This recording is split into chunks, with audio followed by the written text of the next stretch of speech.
High সবাইকে, good afternoon. তো আমরা এসছি অ্যাকচুয়ালি পামে। তো পামে আসার পর আমরা অ্যাকচুয়ালি আজকে লাঞ্চ করিনি। তো ভাবছি যে কি করা যায়। তো অনেকেই আমাকে ভিডিওতে অনেক কিছু সাজেস্ট করেছো যে আমরা জেনুইন রিভিউ দিচ্ছি। তো দেখি কৌশিক কি বলে। তো আজকে কিছু একটা ইউনিক ট্রাই করা যায়। ইউনিকটা কি? আজকে ভেজ ট্রাই করা যায়। আমরা ভেজ খাইনি অনেকদিন হয়েছে। তো একদম ঠিক। শুনতে বললাম এখানে একটা ভালো রেস্টুরেন্ট আছে, মোস্ট প্রবাবলি একদম ঘরোয়া খাবার থাকে। তো ট্রাই করে দেখা যাক, আর জেনুইন রিভিউ দেবো। আর যদি ভালো হয় definitely you can also try. By.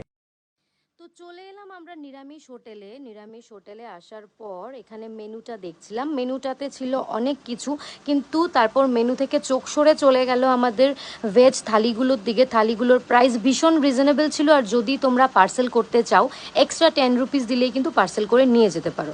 এখানে রাইসের সাথে ছিল 3 রকমের ভাজা, কাঁচা কলা ভর্তা, আর এখানে ছিল ভিন্ডি দিয়ে সর্ষে চাটনি, আর এটা ছিল পটল পোস্ত, আর সাউথ ইন্ডিয়ান স্টাইলের একটা কিছু একটা কি বলে ওটাকে, ধোকার ডালনা ছিল। এটা এক্সট্রা ধোকার ডালনা, আর ওইটা ছিল ডাল, এটা ছিল পনির। ভাজাটা দিয়ে যখন খাচ্ছিলাম খুবই কিন্তু মুচমুচে হয়েছিল, ভাজাটা টেস্টি লাগছিল, ভালো লাগছিল খেতে খাবারগুলো। তো জাস্ট স্টার্ট করলাম। তারপর আমি বলবো যে কারকোল পোর্টটা একটু যদি ভেতরে ইনগ্রিডিয়েন্টস আরও বেশি থাকতো, মানে সর্ষে ফর্ষে দিয়ে, তাহলে আরও বেশি টেস্টি হতো। তারপর নিয়েছিলাম পনিরটা সফট ছিল। কৌশিকও বলছিল যে হ্যাঁ, পনিরটা কিন্তু অনেকটাই সফট, একদম বাড়ি ঘরের রান্নার মতো মনে হচ্ছিল, যে মায়ের রান্নাই খাচ্ছি, ওরকম লাগছিল খেতে। তো কৌশিকেরও খুব ভালো লাগছিল, কেন কি সবসময় আমিষ খেতে খেতে মুখটা ফিরে গেছে। আর এইটা তো ভাই রে ভাই, জাস্ট দারুণ। কাঁচা কলার খোসা বাটাটা খুবই টেস্টি ছিল।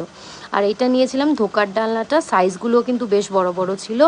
তো কলার মোচাও ছিল সাইডে। তো টেস্টি ছিল, একদম হালকা পাতলা, মানে যে কোনো মানে ভাবেই এটা খাওয়া যায়, একদম বাড়ি ঘরের খাওয়ার মতো, খুব স্বাদ ছিল। কৌশিকও খাচ্ছিল।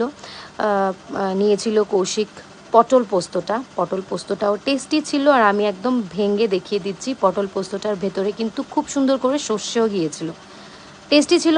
আর তোমরা কিন্তু আমাদেরকে সাজেস্ট করবে নেক্সট আমরা কোন হোটেলে যেতে পারি, অবশ্যই জেনুইন রিভিউ দেব। নিয়েছিলাম ভিন্ডি দিয়ে সর্ষেটা, ভালো লাগছিল এটাও খেতে। ওভারঅল কিন্তু আমি 10-এ ওদেরকে 7.5 না, আমি 8ই দেবো, কেন কি খুবই ভালো খাবার, একদম ফ্রেশ খাবার।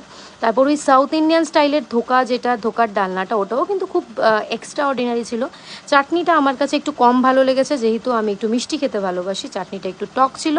এই হচ্ছে আজকের ব্লগ।